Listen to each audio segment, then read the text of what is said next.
Hello, everybody. I hope all of you are having a good time. Today, I'm taping our lesson for you, and we're still on lesson 4. And the title of that unit is Robert Scott: A Race to the South Pole.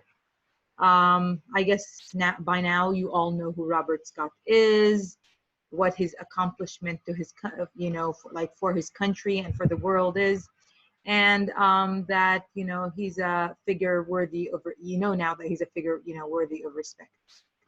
Now we want to move on to doing some exercises that follow the lesson. Some of them are vocabulary exercises, some are reading comprehension exercises, and others are probably grammar exercises. All right, so in this exercise, as you can see on page 34, we have this vocabulary exercise. Like if I, make this smaller, the page, you can see the title. So it's a vocabulary exercise, and it's B because we've already done A, and it's on page 34. Here you go. So anyway, you have to know the meanings of these words. Of course, all of these words, we found where in the lesson, about Robert Scott, right? So anyway, you have these words. We already know the meanings of them. We'll just quickly take a look at them and discuss them quickly. The weak means, not to be, powerful, the opposite of being powerful. Something might break down if it no longer works, doesn't function and work anymore. It needs to go to somebody to repair, somebody has to repair it now. Belongings are your things, my belongings are my things, my pen, my laptop, my bag. They're all of these things, I can call them or refer to them as my belongings. Provided is a verb, right? And it means to make available, to give, probably. To live on or lives on, this is a present simple phrasal verb, and it means to last, to be, alive forever and ever. Now the edge means like an edge of something, means like the tip of it, the outside of it, all right? Inland means inside, probably a country or a city, not on the border, not near this, not near the sea, and so on. Uneven means like to be crooked, not to be, smooth, the opposite of being smooth. Endangered is a verb here, and it's, in the past, and it means like to put yourself in a risky situation. Now, exhausted means to be super tired, so tired, like you have no energy at all. So you say that you are exhausted, not just tired. That's even more than being tired. Mistake is a noun, and it's an error, and it's a fault. You can say that too about it. Bodies, a body or bodies is plural of bodies. It means like something. We say these sometimes. Somebody's body. Okay. We might say a body of land, like the whole thing. Yeah. Take a look at the sentences right now and try to put in the suitable word in the space. I've already done them for you, as you can see. But if you must know the meanings of the words in order to complete these sentences. Let me enlarge the page a bit for you. Here we go. So it was a mistake to drive into the city. Why? There were so many cars on the road that we were an hour late for the meeting. So this might happen to anybody, that you might choose a certain, like during the rush hour, if you choose to drive into the city, I would consider that a mistake, and many other people would. You have to try to find, roads that do not, go through the city, let me say, and probably, try to get to wherever you want to go. So I also, added, some information here for you. So this word is a noun. So it's also helpful that you know the part of speech of the word. Why? Because, a noun could go after, an article like means that, followed by a is a noun. So this is also sometimes helpful. Let's take a look at sentence 2. When I am traveling, I keep my what? Something that belongs to me is a noun, right? See now. I keep my belongings where? In a suitcase. And a suitcase is like a bag that you use in order, to travel, right? Or you use it for traveling, all right? You put your belongings in it, things that belong to you, right? Yeah. Your toothbrush, your training suit, your tent, your shoes, whatever you want to put in there, you can put there. They're all called your belongings, things that you really need, right? And that are yours. Now, sentence 3, if you don't eat for several days, so try to imagine yourself. If you don't eat for several days, what will happen to you? You will probably feel quite weak, right? Yeah, that you don't have energy. And that you cannot, because of that, you would want to lie in bed, not move much, etc., right? About sentence 4, take a look at it. When I was a child, all of us are now adults, right? So let's take a look at, the sentence and think about it and try to remember when we were children, the time when we were children. When I was a child, my parents, what did they do to me? They provided me with everything I needed. Yeah, with security, with love, with food, with everything that, a child would need, right? With, financial means, maybe they still do, but I mean, like, you're more independent than before, right? So this is a verb. See, it's in the past, provided, because we're talking about the past when we were children, and you have the part of speech for you. Yeah, I try to help you out. I try to help you out here. So anyway, now the floor, sentence 5, the floor is so what? Uneven. Why did I say it's so uneven? That we can't put a table on it. So if you put a table on an uneven floor, what will happen? What will happen? It will slide, it will slip.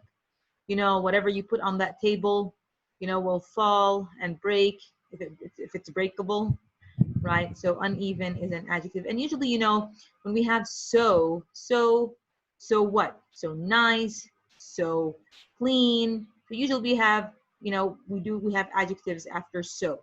That's also helpful, right? So it's good to know, guys, not only the meanings of these words, but the part of speech, because that would help you even more to complete these sentences, I mean. Ali stayed up all night to study for a test, and in the morning he was exhausted. Of course, I bet all of you, faced such circumstances before, where you stayed up because you had an exam the next day, and so this is how you felt. I hope this didn't happen during the exam though, right? So he was exhausted, all right? So after was, we have exhausted here, and here it's, its role is the role of an adjective, all right? Yeah, so we do have ed adjectives too. 7, she endangered her own life when she jumped off the boat. Yeah, like if you're in the middle of the sea and you jump off a boat, what do? There might be sharks, the water might be, not water suitable for swimming, it could be salty, and so on. So if somebody jumps off, a boat into the middle of the sea or something of that kind, they might, endanger their life, right? Okay, and I gave you the tense of this verb, as you can see. A famous person's name, person who's famous, not just anybody, not just anybody, I'm sorry, often what lives on where? In books and articles. Yeah, because we tend to write about famous people where? Sometimes in books like Einstein, in articles like movie stars, we write about them, and their name lives on. We have lots of people who have died and their name lives on, whether they are people who contributed to science, technology, or even to art, guys. They could be singers or actors, like probably Elvis Presley. His name lives on. I guess everybody all over the world knows who this guy is. So this is also not just a verb, but a phrasal verb, and it's in the present simple. Is the city of Boston on the coast or inland? So the coast is kind of like the opposite of inland, all right? So Boston is a city, you know, that in Massachusetts, America, and it's a coastal city. It's not inland. But this is a question, and this person is, you know, asking a question about Boston, whether it's, you know, a coastal city or an inland city. So let's move on to this sentence. The edge of a knife is very sharp. What do you think? Is it or not? So it is. It should be. If the, you know, a knife is not sharp, we don't want it. We want to throw it away, or we want to sharpen it at least. You know, yeah. So because, you know, you want to, you know, chop your fruit and vegetables. You want to cut into things, you know, and you want it to, you know, function and work. Yeah. Alrighty, let's move on to this exercise, which is on the same page, but it's exercise C, vocabulary review, antonyms. And of course, we all know that antonyms means opposites, right? So match each word in the left column with its opposite in the right column. So we got to go a bit faster now. What is the opposite of remote? Of course, you have to know the meanings of all these words in order to, you know, link each word to its opposite, right? Remote means like to be far away, and I already answered these questions for you.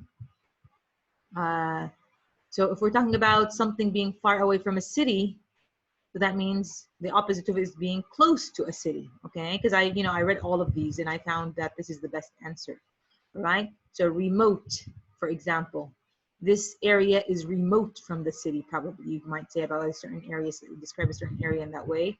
Remote means far away, and the opposite of being far away is to be close to a certain place, whether it's a city or any other place, okay? So let's move on to this word, leave, to leave. And the answer here is G. I'm sorry, H. Where is H? Remain. Because, you know, some words, you know, they have, they might have more than one opposite, but I mean, I chose the best answer, let me say, which is considered the opposite, all right?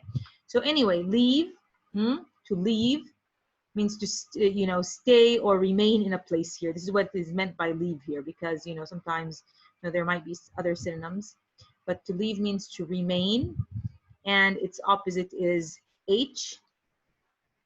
I'm sorry, the meaning of leave is to, like, you know, to remove yourself from a certain place, not to remain, I'm sorry.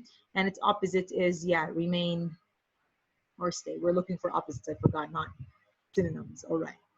All right, let's move on to the next, you know, a word, or, you know, phrasal here, verb, or let me say phrase. Get along, all right? To get along means, you know, me and my mom get along with each other. You can say that. Me and my friends, you know, we get along. Me and my brothers and sisters, you know, we get along with each other. What does that mean, to get along? Like not to fight, not to fight. So the opposite of this would be to fight. See? All right. Like, you know, to quarrel and, you know, not be friendly with each other and so on. Now, the next word is to join. Sometimes we join things with each other, like connect them with each other. And, you know, probably if you think about Lego, yeah, we join the blocks. But over here, you know, it's the opposite is A, take apart. We take things apart. That means, you know, we kind of disconnect them. All right, let's move on to the next word, which is run away. You know, you might say that the little boy ran away from home. All right, as you know, most kids do when they're unhappy and unsatisfied with things, you know. Then we move on to its opposite, which means come back. And then you say, but he came back. You know, when he got scared, when he didn't have any money, when he realized that he needed his mom and dad, etc. Some that, children, or even teenagers, they might think about running away from home. They would return, they would come back because, they like realize and understand that, living at home with mom and dad is a lot better than the outside world. Yeah, let's move on to 6. We have the word include. Include is like to be a part of, and the opposite of it is to leave out. Leave out, like not to include, all right?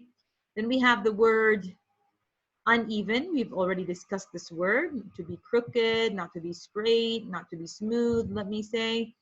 And so if it's not to be smooth, so then the opposite is going to be smooth for sure. And here it is, it's in J. Now here, the word is meant to be an adjective, because sometimes, this word could be a verb, it could be an adjective, but I realized that it was an adjective because of when I tried to find its antonym, all right? So separate,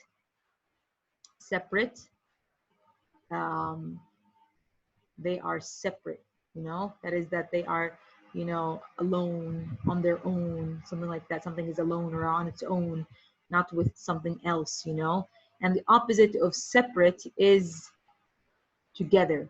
Because, you might buy a shirt and some shorts, let me say, and they might come together, but then sometimes, you go to certain stores and they have each one separate and you have to buy each one individually. Can you imagine? Yeah, that happens sometimes to me. Sometimes we like it, sometimes we don't. Anyway, let's move on to the word interior.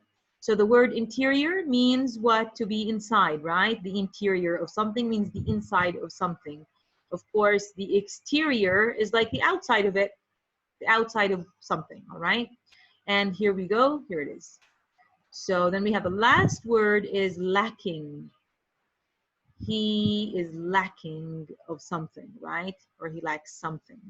He lacks the charm, he lacks the looks, he lacks, intelligence, all right? He is somebody who is lacking of certain things, And lacking means not to have, all right? And so see the opposite, here you go, is having, and here it is, have or having, all right? Depends on, its, place in the sentence or what you want to say. All right, so let's move on to the next exercise, which is exercise D. It's a little bit different. Now we want to put in perspective, guys, the text of Robert Scott, his journey to the South Pole, and try to remember the story. So close your eyes if you still can remember the story. You can't remember parts of the story, guys. I'm sorry, you guys have to go back to the text. Remember the text? We read it together, we discussed it together, and you're gonna have to go back to your book, to the pages that have, this reading passage about, the reading passage about Robert Scott, and it's from pages 30. The passage is on page 30, 31, 32, and a little bit of, page 33, okay? So you gotta go there, either read again, or if you've read well, you probably might remember the answers to these questions. Let's see. So we have some multiple choice, sentences that should be completed with, more than what we can, like, we have to read the options and try to, choose the correct answer that completes the following sentences here on this page. So the first person to reach the South Pole was English, French, or Norwegian. Of course, we all know that it's a Norwegian guy, and his last name at least is Amundsen. And it wasn't Robert Scott. Robert Scott was an Englishman, and so according to the passage, the reading passage, it's a Norwegian guy. It was a Norwegian guy. All right, let's move on to the second sentence. Remember, Scott was mainly interested in what? Like when he went on his expedition to the South Pole, of course, he had many things in mind that he wanted to achieve, But there was really one goal that meant so much to him. Do you remember it? Let's see. Let's read the options. Being the first person at the South Pole, collecting information about the rocks in Antarctica, learning about the weather and climate in Antarctica. Of course, he wanted to do all that, but let me say, the one thing that really meant a lot to him was to be the first person to get to the South Pole. And unfortunately, he was unable to do that. Okay, because like we said in the first question, he wasn't the first to get there. The Norwegian guy, Amundsen, got there 1 month like before him, before he did. Three, Amundsen, the guy that we just mentioned right now, Amundsen's expedition ate dogs because this is a custom in Norway. It was a way for the men to have fresh meat. There was no other food. Well, yes, that's why they got, the food supplies that they had, finished. They didn't have any more, and so they decided to eat their dogs. And it would be better than eating one of the men. And that's really what happened. So if you go back to the passage, this is what Amundsen and his, the group of people that were with him did. Okay, when they got hungry and they didn't have any food left. Scott's expedition had to travel a shorter distance than Amundsen's. I'm sorry. The same distance as Amundsen's or farther than Amundsen's? No, it's really farther than Amundsen's. Remember, we said that this is one of the, let me say, the disadvantages of Scott is that he traveled, a longer distance. Him and his group traveled, a longer distance to the South Pole. And that's why, while Amundsen was given a head start, So yeah, that makes a big difference. Of course, if you're given a head start, you're going to get to the place, faster. So that's it. January is what? A what month in Antarctica? A summer, fall, winter. Honestly speaking, because it's not in the book, I went and looked it up. I Googled it. And it turned out that from April to October, these are like winter months. And October to February, these are summer months. So based on that, January is a summer month in Antarctica. Unfortunately, the summer month in Antarctica does not mean it's sunny, there's no snow. No, there is snow, like throughout the year in Antarctica. It's, freezing cold throughout the year. But I mean, like, it should generally be less severe, during the summer months, let me say, in terms of the weather, the blizzards, etc. But unfortunately, that did not happen to Scott. You know how when we expect a sunny day and then it rains, and that's just what happened to Scott. He expected that January with the, as a summer month would be an easy month to travel to, the South Pole.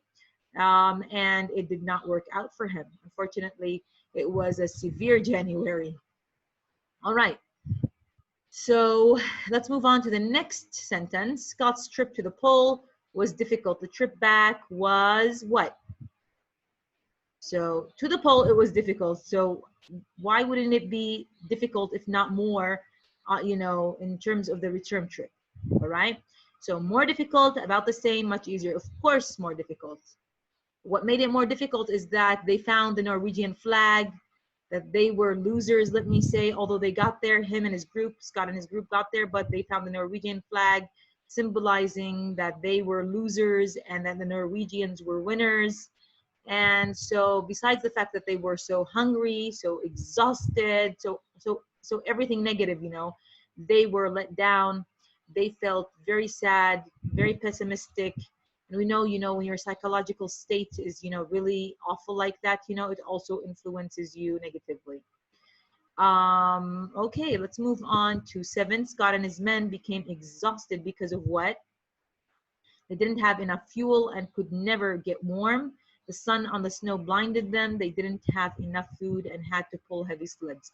Of course, guys, All of these answers are valid. They all work for Scott and his men. But let me say the sentence, the one that really completes it all is, you're exhausted if you don't have enough food, you know, and the idea is that you have to do a task. You're exhausted without pulling the sleds. So how about, you having to pull sleds, as along with that. So this one is like even the most severe one. Okay, let's move on to 8. We know the details about Scott's expedition because, of course, we know that Scott did not tell us about the expedition because, he passed on the return journey, him and the group of men that were with him, unfortunately. So he did not, tell us face to face about the journey, of course. But, the search party that went looking for them, found the diary that belonged to Scott. And even on the last day, he wrote about, his condition, his friend's conditions, and about, he wrote information about rocks, the geography of the South Pole, many, things in relation to the weather of the South Pole, and so on. And that's how we learned about, his experiences and his, journey, let me say. Okay, so he kept a diary and the search party found it. That's it. Okay, it's not because he wrote detailed letters back to England. It's not because he sent reports back to the English government. It is B, the one that, focuses on, that he kept a diary and, like the search party found it.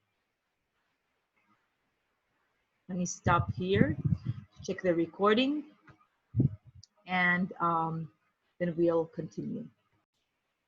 All right. Now we want to read these comprehension questions and, answer them. We can go back either to the reading passage, or if you still remember the answers, you can answer without going back to answer them like without going back to the reading passages, or to the reading passage, I'm sorry. Let me help you, with the answer by using the chat box, which is really, really helpful.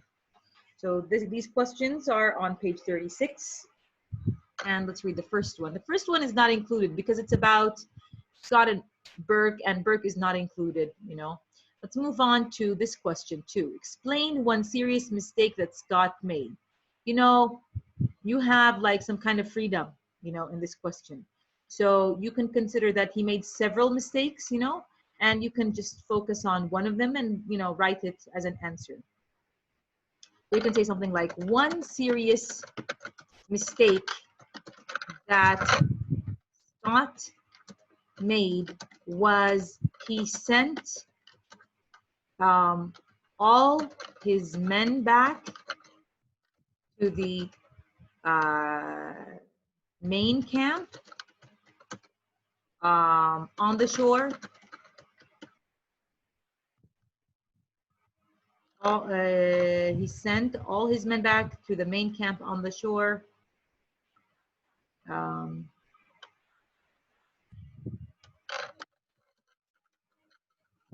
And kept only 3 men with him.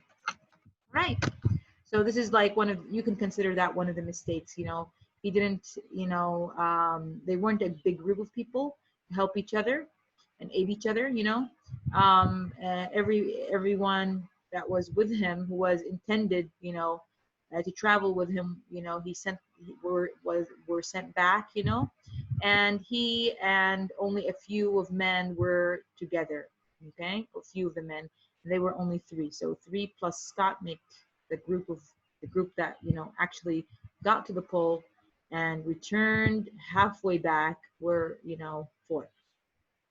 So let's move on to the next question, which is why did Scott travel from his base camp to the pole in January?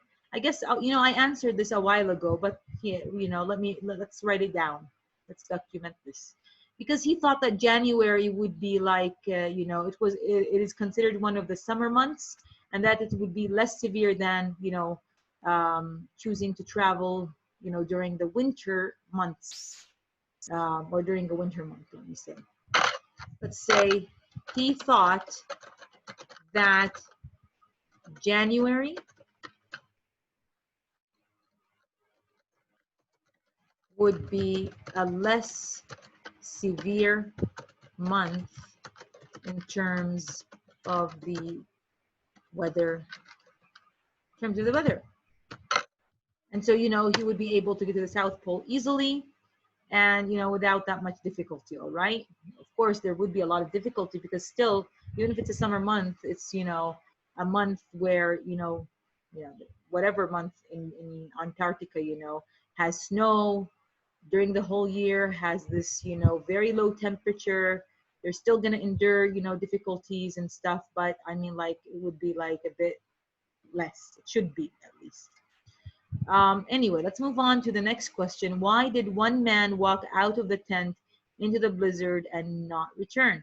Okay, so when we read the reading passage, the writer told us that, on the return journey, one of the men decided just, to leave the tent and never come back, and so do we remember why? Do you remember why? What about this man? What's wrong with, what was wrong with him? Why would he want to do that?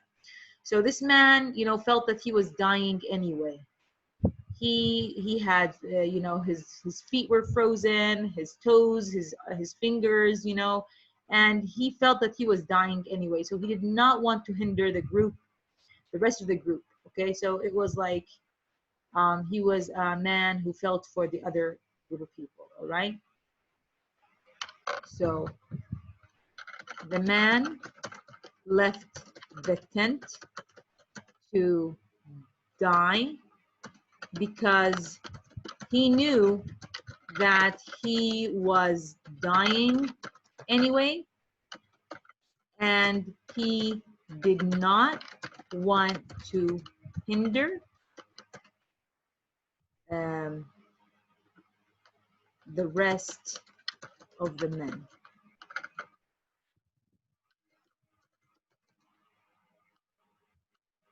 from, let me say, achieving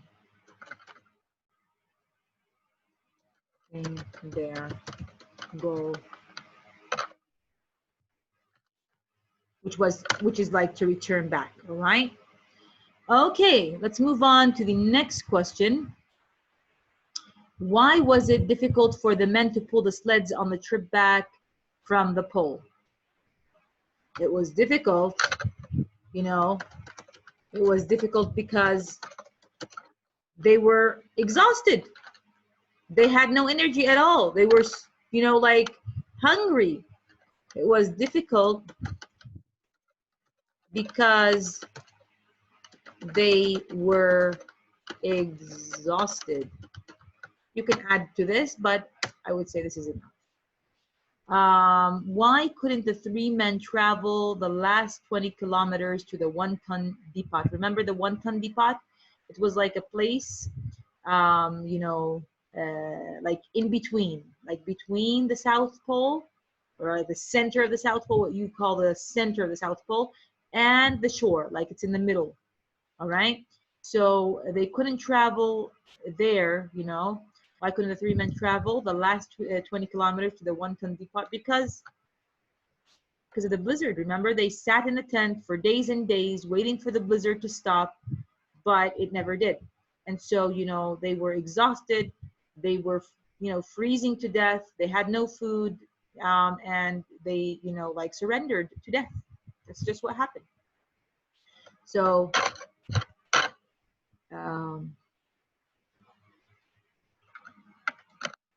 there was a there were endless blizzards that kept them imprisoned, or kept them in their camp, let's say, or in their tent, until they died. Sorry. Period. That's it. So this is like an answer to the question. Of course, Guys, you can answer in a different way as long as your answer is correct, suitable, grammatical, no problem about that. Last question. We have now the last question. Was Scott a hero of exploration? Give a reason for your answer. I would say he was a hero, okay? Because we did not do what he did, and we wouldn't want to do what he did. All right. A man who risked his life in order to achieve something like that, like to collect information about the South Pole, about its geography, about its weather, to map the South Pole, because you can't map a place, guys, without exploring it, in order to map it, is a hero. All right. So yeah. So you can say something like, I think, you can give your opinion and just, and explain it. I think that Scott was a hero of exploration because he risked his life for humanity.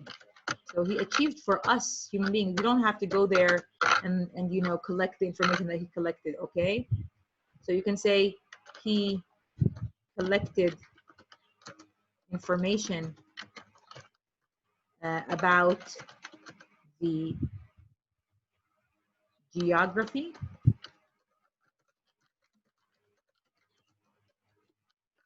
the climate of the South Pole,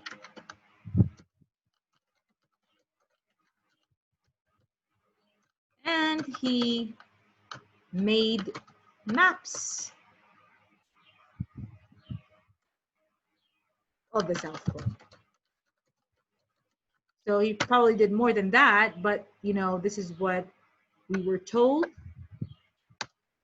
And for that, I think he deserves credit.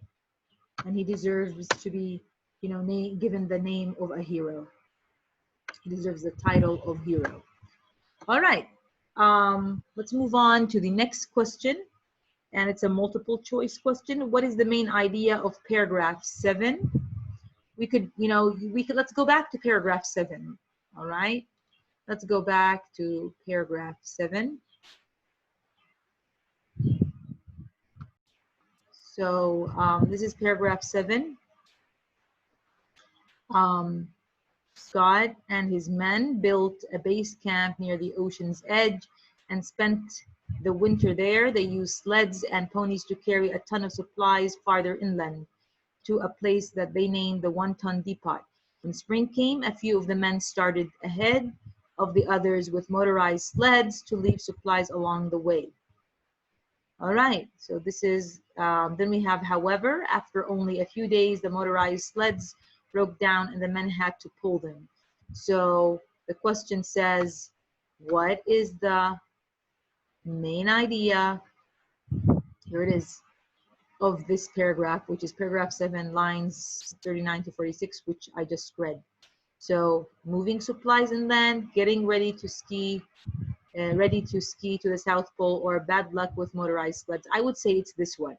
So all of these are involved in this paragraph. Like, moving supplies inland really did take place. It's an activity, okay, that took place in that paragraph. Bad luck with motorized sleds, yes, they broke down, so that's really bad luck, we say that sometimes. But all of this, A and B, both of them are, why did they do them? Why did they take place? Like, why did they use the motorized sleds? To move supplies. And all of that is for what purpose? It's to get ready to ski to the South Pole, right? Because that was the main purpose, for them even building this 1-ton depot area, okay? Alrighty, now we want to move on to something different. It has to do with grammar, all right? And, sentence formation. So if we take a look at, let me close this. The title, word forms, nouns. So our focus here is to, understand where we find nouns in sentences, okay? Nouns are really important in sentences. Most sentences begin with nouns, I don't want to say all sentences do, but most sentences begin with nouns, if not nouns, pronouns, which are substitutes for nouns. Some sentences probably don't begin with nouns, but you know, the majority of the sentences that we use do. There are three parts of a sentence that always have a noun or a pronoun, because, you know, like I said, a pronoun is like a substitute for a noun. Say Ali ate an apple. You can say he, which is a pronoun, ate an apple. So it's a substitute for Ali, which is a noun. The subject is a noun, you know. The object of the verb is a noun, and the object of a preposition. So we want to know, you know, where do we find the subject in a sentence? Of course, at the beginning of a sentence. As you can see, we have here three sentences. David Neal rode a horse. The expedition took food for the animals, and a storm drove the ship onto an island. So you see, all three sentences here have the noun, have nouns, I'm sorry, which are also considered, you know, subjects. So the first part of the sentence is called the subject, and these subjects are all nouns, as you can see. David Neal is the name of a person, it's a noun. The expedition, you know, the journey, right, to the South Pole, we call it an expedition, you know, is a noun, and a storm is a noun, right? Yeah. Now, if we take it, we want to know where the noun is an object. An object. An object, guys, is followed after, you know, followed by a verb, right? So these are verbs that require objects. Not all verbs require objects, by the way, all right? So this is just for you to know. For example, the word rode, because when you say David Neal rode, I rode, right? Rode what? Rode a horse. You could ride a car too, you know? You got the idea? You could ride a bike. You know, rode is in the past. I rode a bike, I rode a car, I rode a horse, you know? And this person, you know, continues his sentence by saying to a place, you know, because you say, I rode my car to a place. You can just say, I rode my car, it's fine, but you can also, you know, make it more comprehensive, right? So anyway, these words are all objects. See, they are followed by verbs. So take a look at this. The expedition took what? Took food for the animals. So food here is an object and it's a noun, right? Again, a storm drove, because you have to say something after drove. Drove what? The ship, like made it move, all right? Drove here means made it move. What is it that was moved? The ship, okay? Here, so these are objects, guys, and objects are followed by verbs, as you can see, and they are all noun. Objects are nouns. And then here, these three sentences, also after the object, there are prepositions, as you can see, and you know, prepositions are always followed by nouns. We know that. When we say for is followed by a noun. To is followed by a noun. Onto, followed by a noun. In, we say in the box, right? The box is a noun. So take a look. So again, David Neal rode a horse to Tibet. Tibet is a noun. It's a name of a place, right? The expedition took food for whom? For the animals, for the men, right? Yeah. You can, you know, like change these nouns, but we know that, you know, whatever we put, it should be a noun and not a verb, for example, or an adjective, all right? You can say for the hungry animals, but you still need a noun, all right? You cannot have an adjective on its own. A storm drove the ship where? Onto an island, okay? Onto an island. An island here is a noun.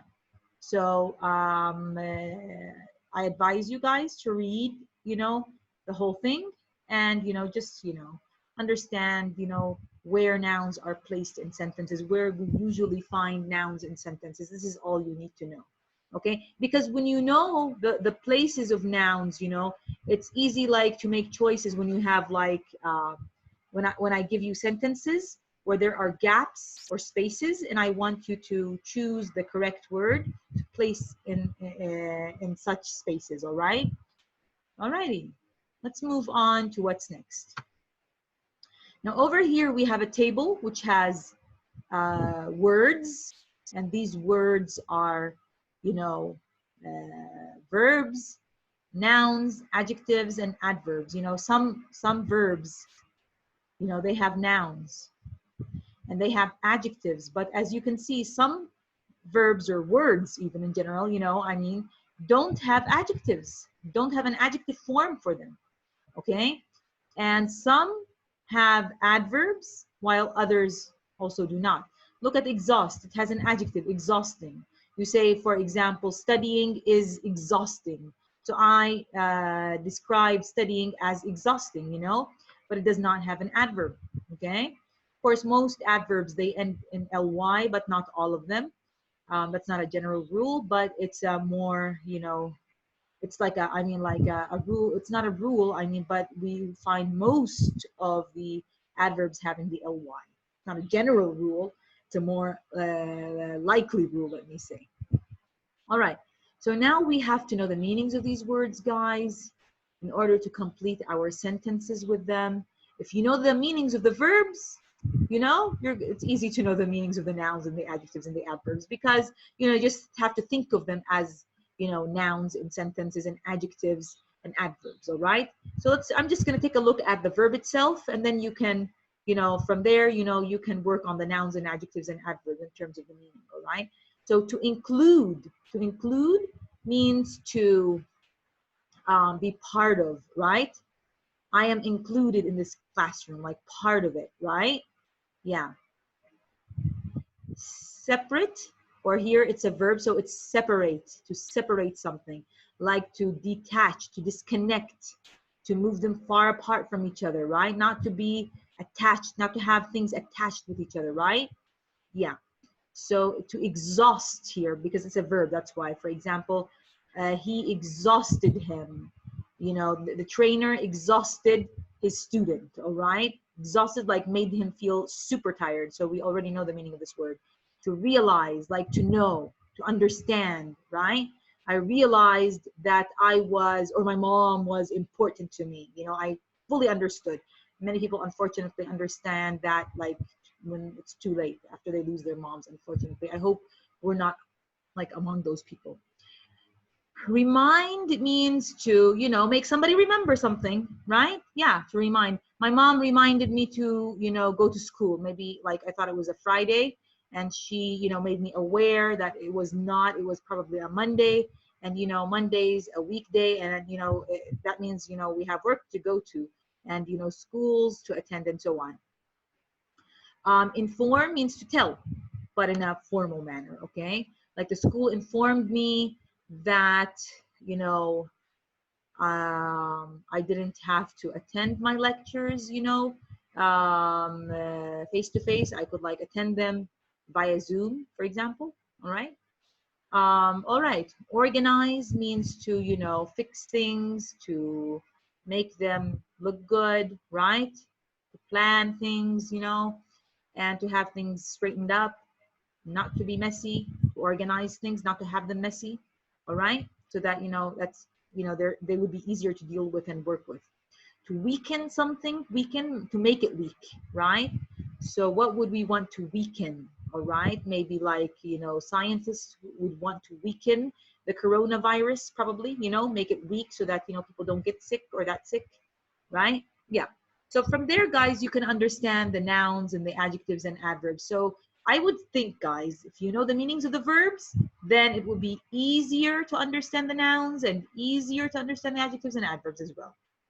Okay, but remember, guys, that, you know, we know that a verb goes here because of the where the gap is, okay?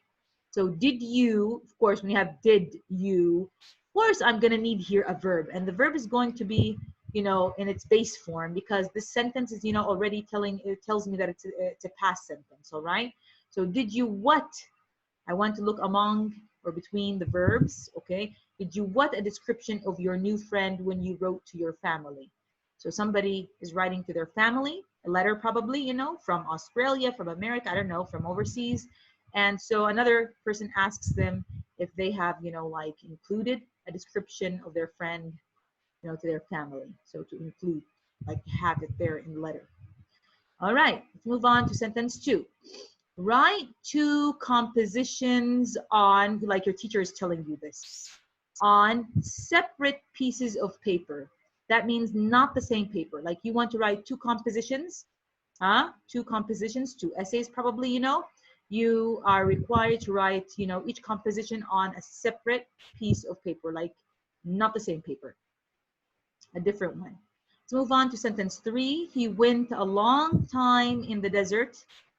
He suffered from heat, what? So heat, exhaustion. Okay, it's here we want, look, from. From is that what preposition? So we need a noun here. So what is the best noun that goes here? Heat what? So if you read among them, you would know that the best thing is to put exhaustion. After Mrs. Cook got home, she, subject, verb, we want, she what? She, so if we look among the verbs and, read the rest of the sentence, she realized that she had forgotten to mail her letters. Okay, so that happens, you plan to do something, but, you don't look at your notes, don't look at your reminder. And so what happens is you get home and you realize, but late, that, that you did not do what you should have done. Right? Ms. Barber put a what? A reminder. So a noun here. So we go through the nouns and we find the best word that goes here. Because what would you want to put on a refrigerator? On the refrigerator for her children to do their homework. I usually do that with my children. And sometimes they listen, sometimes they don't. Hoping they would, listen next time. 6, Kumiko asked the teacher for what? What would she and notice for? Noun. So we go here and look for the suitable word. So Kumiko asked the teacher for information. Why? About the city buses. What would she want about the city buses? Information. Why? Let's see why. The teacher gave her a schedule that was very what? We want to describe the schedule that the teacher gave her. Very informative. See, look at very, very, very what? We need an adjective. So very informative, like the schedule that gives her the information that she needs, and it's helpful. 7, and we need a noun here. An organization in Melbourne. Why? What did it do? Chose Burke to lead an expedition across Australia. So that is the best answer if you read the nouns. If you read like between the nouns or among the nouns, you'll know that this is the best answer. He felt what? Felt is like he was, all right? So we need a descriptive word that describes, the person here, which is an adjective. He felt weak. Why? Before he started taking the medicine. That's how we feel when we're sick. We feel weak. And now the medicine has weakened him even more. Oh my God. So we would think that the medicine would make us feel better. But yeah, I heard like sometimes that some people take medicine and at the beginning, they become weaker than before. And then they kind of rise from the dead. So hopefully that's what's going to happen to this, person, whoever this person is. All right. So now we move on to the next page, which is 38. Now we have an exercise here, and the title of that exercise is 2-word verbs, which we all know the name of, which are phrasal verbs, right? We call them phrasal verbs. There could be verbs that are made of 2 words. There could be ones that are made of 3, right? But the norm is to find them, made of 2 words. Anyway, we have examples here, as you can see. We have run out of, and here it means to use up, not have any more. For example, I might say, I ran out of milk, so I need, somebody to buy me some milk, because, I can't, eat cereal without, me having milk at home, Work out means to exercise. I worked out at the gym. Every day I work out, right? We should all work out, honestly speaking, to have, healthier bodies. Now we have the word slow down, means, to, be less speedy. So you might be walking with somebody and then you would tell them, please slow down, like to, not be that fast, or to, not be speedy, let me say, because, their pace is like, bigger and longer than yours, right? Or faster than yours. Speed up to go faster. It's the opposite of to slow down. So if somebody's driving slowly, you tell them, please speed up. I don't want to be late for work. I don't want to be late for school. Yeah, like to go faster. It says so here. Then we have the phrasal verb live on. I think we've discussed this now several times. By now you must have memorized it. And it means have enough money. Oh, live on here means to have enough money to pay for necessities with. Yeah. So we live on probably dad's money. We live on, got it? The money that is made, from the supermarket. Okay. So this is like our method or means of spending, right? Yeah. And living. All right, let's make use of these phrasal verbs to complete the following sentences that we have here. Cars have to what when they enter a city? Of course, slow down, because these are not highway roads inside the city. You got to be slower when you drive. You got to drive slower. So cars have to slow down when they enter a city. When they leave the city, they can't speed up again, because those streets, outside of the city, they're, roads that do not have, people walking on or being close to the roads and so on. They're highways, and it's okay there to drive fast. A lot of people like to go to a gymnasium and work out. Yeah, that's what we do at a gymnasium. Why would we want to go there then? This exercise is good for them. Of course, that's why they would want to work out anyway, because it's good for their bodies, for their health, for their blood circulation, for breathing, and even for mood, guys. You would have a better mood if you exercised. The Lopez family adopted 2 children. Now they can't live on the money Mr. Lopez gets for working. That means, guys, that the money that he gets, from his regular job is not enough for them to live on. So it seems that he has to find a part-time job, or his wife will have to work, or, they got to do something about it, because the money now that they used to live on, okay, will not be enough for. That's what it means. Like to live on is like to use in order to survive, pay their expenses and stuff. Scott's men were hungry because they had almost run out of food. They had to eat probably, like bits and pieces of food, because they wanted the food to last for tomorrow and after and so on. So that was really, that must be really awful. Now let's move on to the next exercise, and here we're going to read some sentences. They're just 3 sentences that have to do with our lesson. These sentences that I've crossed out, they don't belong to our lesson, so that's why I did that. So we're going to read the sentences and give a reason for the sentence. So for example, the first one is done for us. Look at this. Scott and his men were cold all the time. So we want to explain why, and we don't have to say because, all right? So because is in between. So Scott and his men were cold all the time. What is the reason? So just ask yourself, you just keep asking yourself, what is the reason?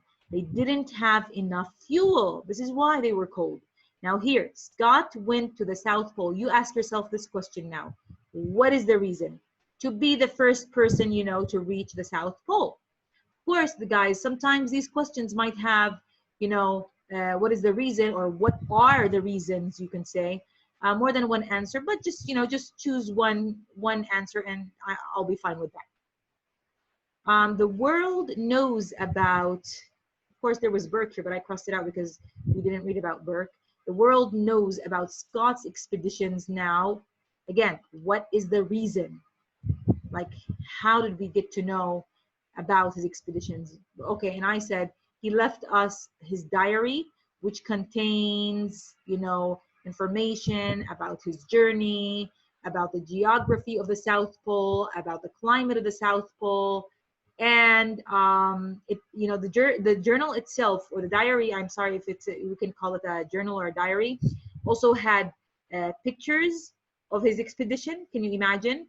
And it had maps that he had drawn, on his journey. All right, I think we have one more question, and this is going to be homework for you. Collocations. So whenever you hear the word collocations, it means words, you know, whenever you hear it, you have to think about words that come together. Like you say the word, the next one quickly pops out without you having to think anymore. You know, I always tell my students, it's like when you say zit uzatar, all right? Socks and shoes in English, all right? So there are things that go together if we just mention the first, whether it's a noun with another noun, or you know, like a verb with another noun with, and followed by a noun, you know, let me say, these are called collocations, all right? Sometimes I would tell my kid, one of my kids, like, mom, wait for me in your bedroom, I'm gonna come and read you they don't have to even hear the word story, they would know it's a story. So read a story, okay? So these are also collocations when you say read with story, right? Yeah. So he already has the answer before I actually, you know, like finish my sentence, right? Or finish the collocation. So anyway, here the collocations that we have are, you know, join collocations. Like if somebody says join, what can you join? Okay, so you can join a team, you can join an organization. Like when do you know that the person is going to say a team or organization? Of course, guys, it depends on the sentence, the context that he's, you know, using. That all is helpful, you know, to, you know, complete the collocation. So then we have join a club and join an expedition, join hands, join forces, right? Yeah. So let's complete the sentences using the join collocations. Let me say the proper ones, or the suitable ones. Walter joined the soccer what? The soccer, of course, team. Soccer is American, you know, like what the Americans say about, you know, football, what we call football. Okay. So Walter joined the soccer team because he is a very good player. Okay. Now we have the second sentence. To do this dance, everyone stands in a circle and joins what? So people are standing. You got to imagine standing in a circle. What are they going to join? Hands, nothing but hands, you know. I know this dance, you know, where people, you know, hold hands and they just, you know, turn around in circles. In the Arab world, we have Layla ya Layla, maybe, right? ليش عم تبكي, right? So people, the kids, you know, would hold hands and dance around Layla, a girl by the name of Layla, or you know, we would imagine that her name would be Layla, and she would answer and they would sing and dance around her, right? So they would have their hands joined. And in America, there's this, you know, dance and song, you know, that go together, where kids sing Ring Around the Rosies, right? Yeah. And I don't know, it was really nice. Or London Bridge is falling down, all right? So if you and I join what? So you tell maybe your friend, if you and I join forces, we'll be able to do the work more quickly. You know, like if we collaborate, if we, you know, both of us use both our powers and strength and abilities, you know, we might be able to achieve or, you know, complete something faster and, you know, have something better together. All right. I'd like to join what? An organization. What do you want to join? Why? Because an organization that works for peace, probably like the UN. Isn't it an organization that works for peace? You don't have to be a great singer to join the music club. So sometimes, you know, you could probably be part of a choir and it would be okay, you know. Or you probably might know how to play a musical instrument. You might know how to play a musical instrument and you can join the club. Or you're just, you know, you want to learn, all right? So at the club itself, probably they would find out, you know, what suits you, okay? Like singing, dancing, playing a certain instrument. Yeah. Alrighty. So we're left with the last exercise, and we're not going to do it right now. You're going to do it at home. So I would say practice at home before I send you the icon where you're supposed to actually write the answers, okay, your answers. Let's take a look at this exercise, guided writing. Write one of these two short compositions. So I would say, you know, like a paragraph. Respond to these questions in the form of a paragraph. And you know, the paragraph is a group of sentences, you know, that, you know, focus on a certain idea. Huh? So this is what I want you really to do.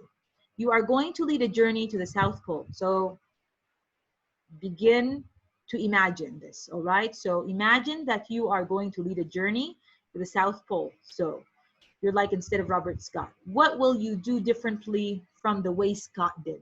Like, what things might you decide to do that Scott didn't do? Because, you know, it's good to learn from people, you know, lessons, you know, and not, you know, follow their mistakes. So imagine that you're going to do that. You're going to do something like that. And tell me about your plans and about what you would do if this actually happened. Okay. So this is, you pick either this or the next, which is, you are in the tent with Scott in March 1912. So imagine, guys, that you were one of the men who traveled, or, you know, with Scott to the South Pole, and, you know, on your return trip, you were sitting in that tent, thinking about, you know, you living, or, you know, breathing your last breath, or, you know, breaths. Write a message in your diary. So, and you have a diary, you have a pen, and you begin to write. What are you going to tell me? Okay, tell me. So sit down, think about this. What if you were there? What would you tell me and the world about yourself at that moment? All right. So, of course, guys, both questions here. Now you have to think about them. You have to imagine that you're in that condition, and then you have to, you know, like, respond in, you know, well-formed sentences, and, you know, think of the theme itself, you know, and so that you can have, you know, sentences that belong to a certain, let me say, theme, let me say, all right, or a certain main idea. All right. And later today, I'm going to send you, you know, an icon that requires you to write this and to respond to these questions. So probably you'd have it already practiced and ready. You would have practiced and made those, you know, have the information ready for you just to, you know, type and, you know, get over with. And I wish you all the best. So we are done with unit 1, or the first unit, or the first section. And inshallah, on Sunday, guys, we will begin our next lesson, which is not about the South Pole, but it's also about something difficult, and that is what, you know, exploring the ocean. And the title of our lesson is Into the Deep, Ocean Exploration. So it's on page 40. And until then, goodbye for now. See you later. Bye-bye.